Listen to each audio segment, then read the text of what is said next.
Bonjour et bonsoir, chers compatriotes congolais de partout où vous me suivez. Moi qui vous parle, je suis votre frère Ombe Nyamo Ombeza, auquel vous êtes désormais habitué à travers différentes discussions et présentations sur YouTube, mais aussi dans différentes langues. Ce soir, je viens devant vous pour que l'on puisse s'échanger d'expériences et d'idées quant à la situation qui traverse notre pays, la République démocratique du Congo, une situation beaucoup plus précaire, préoccupante, et je sais bien qu'elle vous préoccupe aussi, et en tant que patriote, en tant que fils ou fille de ces pays. Excusez-moi, je vais vous présenter d'abord cette phrase de Che Guevara dans sa lutte révolutionnaire quand il disait que les moments décisifs dans la vie de l'homme, c'est quand il doit décider d'affronter la mort. S'il la confronte, il sera appelé un héros, qu'il réussisse ou pas. Et cela peut être bien ou un mal politique, mais s'il ne se décide pas à l'affronter, jamais il ne cessera d'être seulement un politicien. Fin de citation. Je m'excuse. Cependant, dans ces moments cruciaux, où il ne nous reste seule décision, seul choix, que d'affronter cette dictature incarnée par Joseph Kabila, cette phrase retentit toujours comme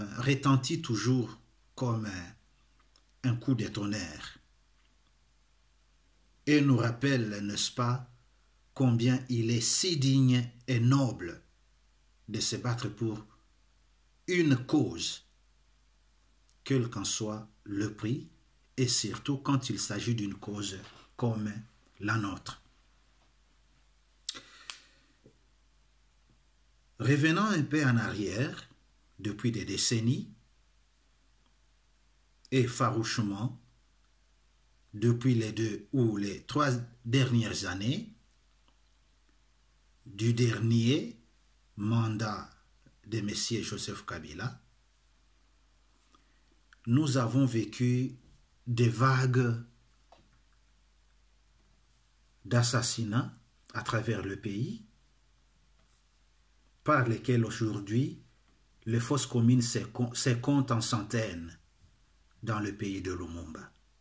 Les violations des droits de l'homme, les viols, les arrestations arbitraires et les personnes qui souffrent en prison sans aucun jugement rendu, sans aucune chance de se présenter même devant les juges, si jamais il en existe aussi au Congo, car le jugement ou bien la justice ne reste désormais qu'un outil de la Kabylie,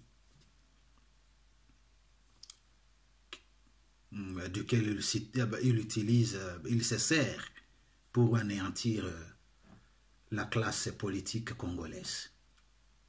Eh bien, à travers toutes ces choses-là, je suis sûr que je ne suis pas le seul à imaginer ces dangers qui guettent ce pays jusqu'au 31 décembre 2017, la fin du délai qui a été accordé à ce soi-disant gouvernement par les accords de la Saint-Sylvestre et les accords du Kantiati. Eh bien, comme nous l'avons tous suivi et remarqué tout au long de cette prolongation qui lui a été accordée, ces accords signés avec la Kabylie, la complaisance de la Cour anticonstitutionnelle, les villes mortes de toutes les fois, moi je ne saurais plus les appeler villes mortes. De quelle ville? Au contraire, on pourrait les appeler de bidonvilles morts. Le marche meurtrier répétitive,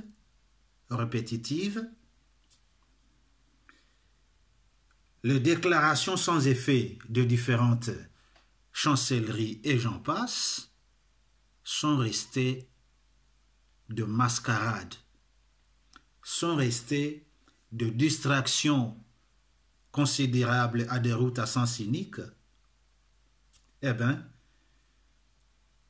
vous le savez comme moi, que notre classe politique qui n'a plus de vision, qui n'a plus de foi en soi-même, est celle qui a démoli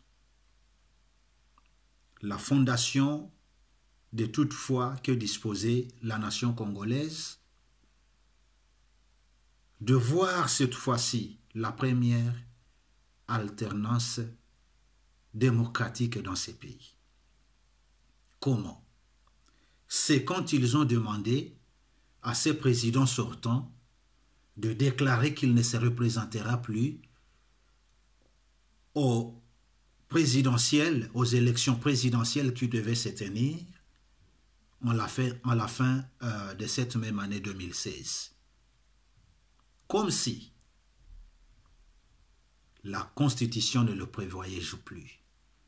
Comme si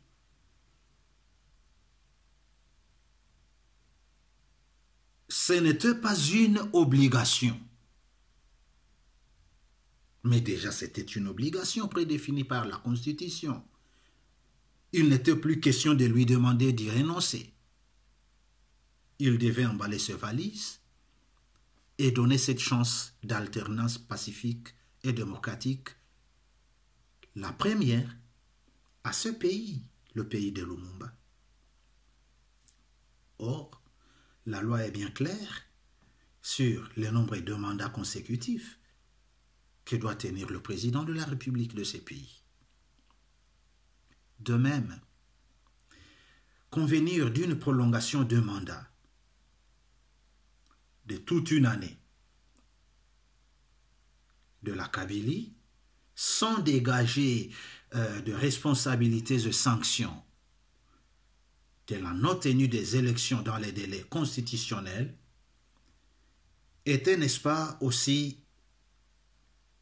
une complaisance. C'était une complaisance toute faite. Vouloir à tout prix accéder au pouvoir en marchant sur les cadavres des jeunes mal encadrés. Nous l'avons vécu depuis des années. Et les cendres des temps d'efforts et privations de la population, n'est-ce pas, c'était également une absurdité. Et ça restait toujours. Et si l'on ne fait pas gare, ça va continuer de l'être. Les enjeux inquiétants restent à l'est du pays, comme vous le savez bien, au sud Kivu, au nord Kivu. La Kabylie a fait tous ses efforts pour que ces enjeux puissent migrer désormais de l'est du pays, donc plus précisément du sud et du nord Kivu, vers le Congo central. Après le Congo central, c'était vers le Kasaï. Après le Kasaï, c'était au Chaba. Après le Chaba, c'était désormais dans toutes les prisons du pays. Tous ces cirques est orchestré par ceux qui veulent embraser ce pays pour le rendre ingouvernable, ingérable, et déclarer enfin un état de siège qui permettra l'affaiblissement, qui permettra l'affaiblissement des institutions établies, qui devait aussi permettre la neutralisation de toute objection pour une balkanisation tant recherchée du pays de Lumumba. Mais restons optimistes que tout ceci ne finira que par l'échec, car ce pays, le pays de Kimpavita, le pays de Lumumba, le pays de Simon Kimbangu, le pays de Laurent Désiré Kabila, le pays de nos ancêtres, le pays de nos fils et petits-fils, restera un seul et indivisible. L'histoire nous le dira. Bientôt, avec un pouvoir exécutif confié à une opposition de façade et divisée, sous la supervision bien entendu de l'actuelle majorité présidentielle qui ne recule devant aucun texte, le blocage et confusion surgiront de partout dans ce pays.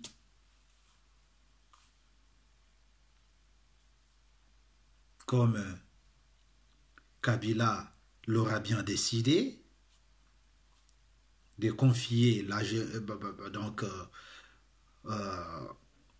la direction de ces pays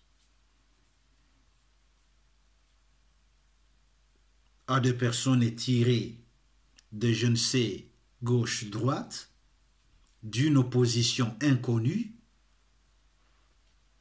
juste pour embraser ce pays, pour neutraliser et mettre à bas cette opposition du pays gangrénée, si divisée et quasi inexistante. Une opposition de façade, une opposition divisée.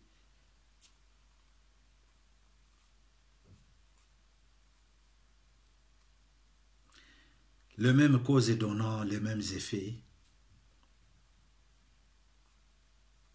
démontre suffisamment que jusqu'ici même, après cette prolongation confiée à la Kabylie, il n'y aura probablement pas d'élection dans les délais projetés. D'où de constater les dangers qui guettent ce pays de Lumumba. Et ils le font intentionnellement, vraiment. Grognes et répressions occasionneront désormais de graves violations des droits de l'homme et une destruction prononcée du tissu économique déjà précaire. Là, le pays sera désormais anéanti à zéro. Il ne sera pas surprenant qu'une nouvelle rébellion dicte la loi, car ceux qui gouvernent aujourd'hui, ceux qui ont gouverné hier, ceux qui ont gouverné avant-hier, ont accédé au pouvoir par la même formule. À en croire, quelques semaines, vous avez ouï dire d'un mouvement armé de messieurs William Yakutumba. Et dans ma vidéo récente, vous présentée en Swahili, je vous avais dit que ce n'est que zéro. Ce n'est que un mouvement qui vient ajouter deux cadavres au-dessus des cadavres et que je ne le voyais en aucun cas marcher sur Kinshasa pour enfin ouvrir les portes de Kingakati et faire sortir Kabila et sa junte des frontières de ces pays. Donc, une mascarade toute faite. Montée de toutes pièces. Croyez-moi ou pas, vous serez le deuxième à le témoigner après moi.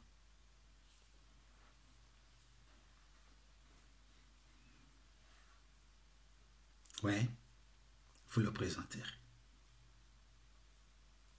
C'est ainsi la volonté de Kabila, avec notre naïveté, nous applaudissons. Nous applaudissons. Oh, Yakutumba, oh, désormais, oh, Yakutumba. Mais, Azotumba Banani. Et c'est là, en dépit des condamnations de façade de la fameuse communauté internationale, présente un peu partout au pays par ces ONG, par la MONUSCO, de laquelle je ne veux même plus parler en ce moment. Je prendrai un sujet particulier sur cette institution-là de l'ONU. Voilà, c'est ça le Congo.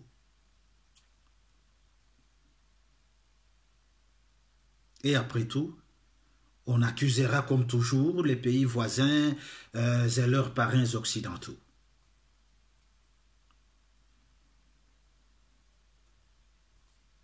Malgré la présence de quelques mercenaires et infiltrés sur les territoires, les artisans du chaos actuel restent les Congolais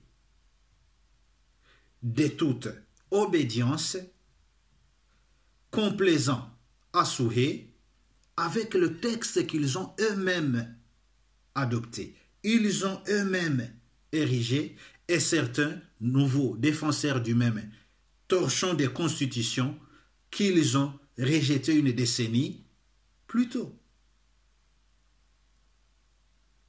Vous en êtes témoin. Et c'est ça la politique. D'accuser toujours le voisin, c'est le Rwanda, c'est l'Ouganda, c'est le Burundi. Mais écoutez, ce ne sont tout de même pas les Rwandais, non plus des Ougandais, des Tanzaniens, des Angolais, des Français, des Belges, moins encore les Américains ou autres qui siègent au sommet de l'État,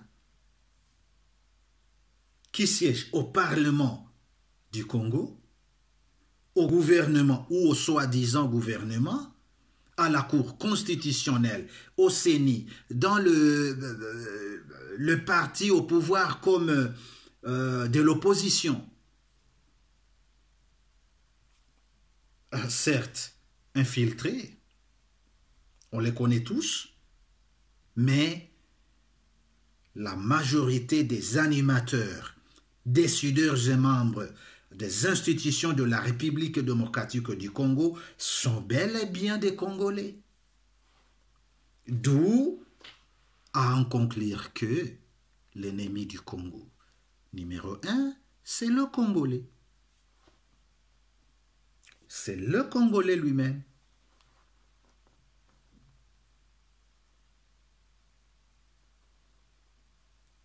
C'est le Congolais qui détruit son pays, qui pille son pays, qui ouvre les portes des envahisseurs. Toutes ces évasions ont profité de la faiblesse de l'opposition, de la faiblesse du gouvernement au pouvoir et surtout le manque de cohérence de notre classe politique.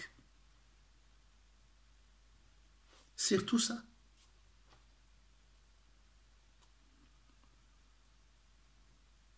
Mais qu'est-ce qui empêche nos juristes, nos intellectuels brillants congolais, de dénoncer la complaisance dans l'interprétation des textes de la Constitution et d'autres accords? Il y a une complaisance là, dans ces textes-là, des pièges.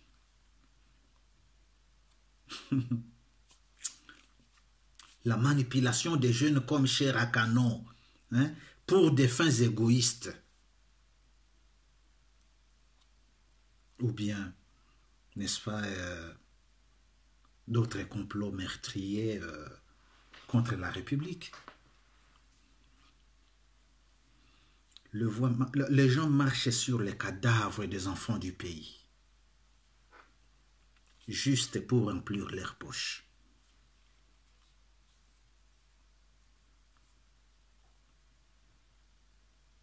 La pauvreté au pays, ce n'est plus à dire. Le Congolais ne mange plus jamais à sa faim. Le Congolais n'a pas d'eau à boire, seulement cette eau à boire avec les temps de fleuve, avec les temps de lac que dispose le pays.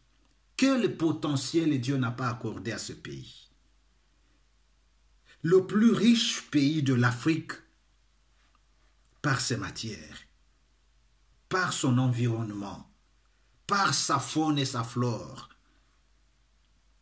mais le premier aussi des pauvres. Imagine au pays de Lumumba avec l'espérance de vie de 50 ans.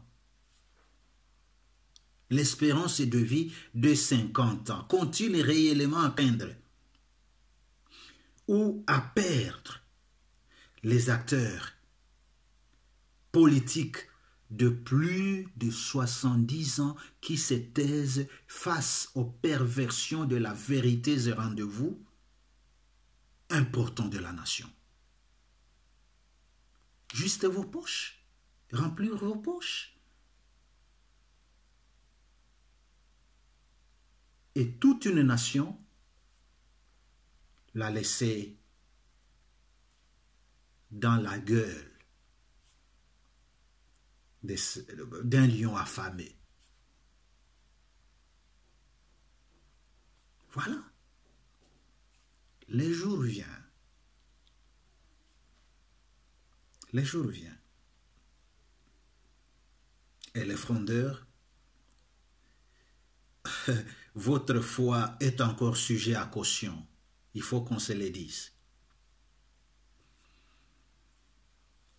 Je ne comprends pas. Jusqu'ici, quand j'analyse, quand je fais mes propres analyses, moi, je ne comprends pas pourquoi ne pas éclairer la nation sur les complots, les trahisons, les mauvaises gouvernances que vous semblez décrier aujourd'hui en quittant le navire,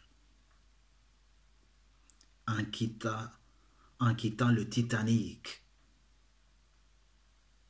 pour se refaire de virginité politique, comme si la population est dingue, comme si la population est aveugle, comme si la population est borgne. Mais on vous voit. On vous voit. Et l'histoire vous rattrapera. Et vous en payerez le pot cassé, le vouloir ou pas. On en a l'expérience à travers le monde. On en a l'expérience avec ceux qui vous ont précédé. On vous voit. Hier, vous vous acharniez contre Kabila. Aujourd'hui, vous le louez à travers tous les médias. Juste parce qu'il vous a été confié une petite place là de 2 jours, 3 jours. Un ministre de 3 mois est désormais là derrière. Tchibala est là peut-être aussi pour 4 mois. Il sera là derrière. Il y a 2 jours passés, nous avons ouï dire qu'il y a eu aussi d'entretiens avec d'autres qui veulent remplacer Tchibala à Brazzaville. Ils se retrouveront aussi là derrière. Joseph Olengankoy, qui venait de trahir toute une nation il y a quelques jours, désormais attaqué par des gens de la Kabylie à main armées. Voilà. Trahir toute une nation. On verra la suite. On verra la suite. Mais retenez aussi que, surtout ceci, qu'à une époque, on a tout mis sur les dos du fait Mobutu.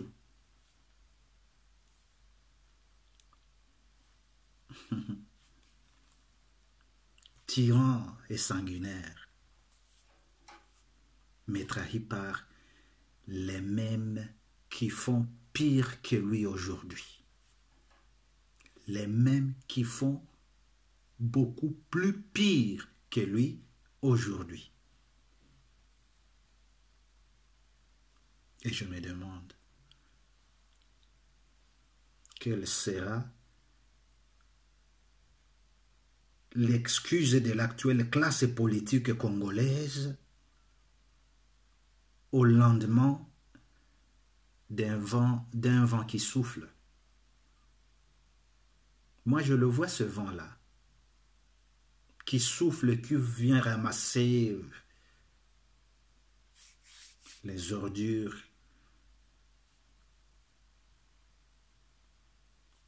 Quelle sera votre excuse?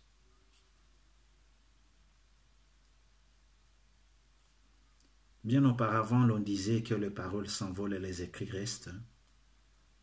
Mais comme je ne suis pas le seul à le savoir, désormais,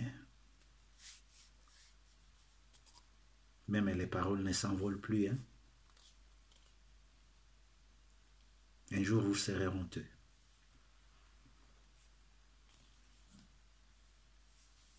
Avec ces vents qui soufflent, le vent que je vois venir. Ben, enfin, pour terminer,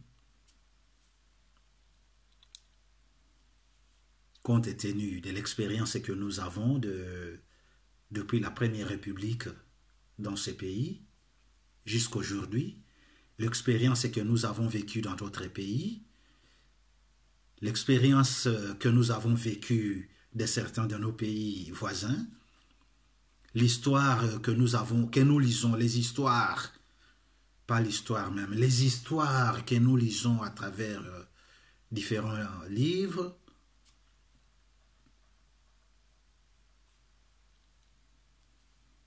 nous disent toujours que ris bien et c'est lui qui ira le dernier. Mais aussi longtemps que nous n'aurons pas de vrais hommes d'État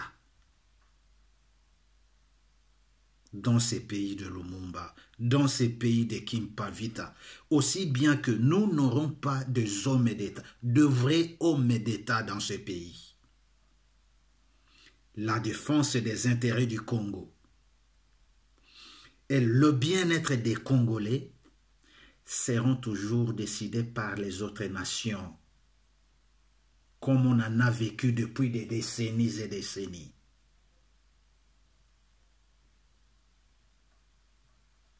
Et les Congolais continueront toujours à crier ingérence, incursion, c'est pas quoi, et seuls les temps éprouvent nos proposées actions.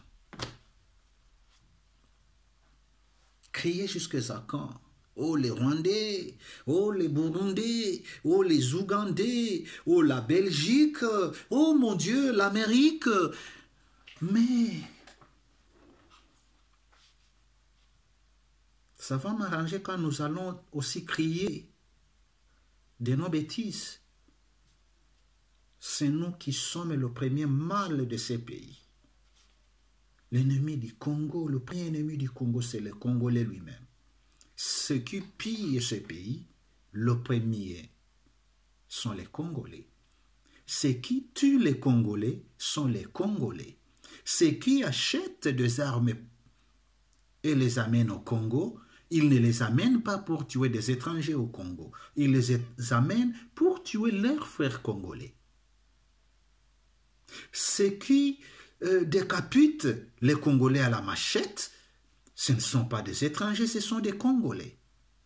Certes que tous ces mouvements armés sont infiltrés, l'armée congolaise est elle-même infiltrée, le gouvernement congolais, certes, est infiltré, mais à 99,9%, toutes ces atrocités sont perpétrés par le Congolais lui-même. Et aussi que nous resterons à chercher la solution à nos problèmes à la communauté internationale. Nous allons vivre de tragédie en tragédie. Nous allons léguer à nos enfants tout ce que nous vivons. Et c'est là de génération en génération. Lève-nous comme un seul homme et disons non à ce joug qui nous est imposé par la Kabylie. Et avec tous ces opportunistes derrière lui. Et à la fin, il nous faudra créer un tribunal pénal congolais pour enfin que justice soit rendue. Car nous les vivons aujourd'hui. On l'a vécu hier. Mais de belles décisions viennent toujours, de belles décisions viennent toujours des beaux expériences.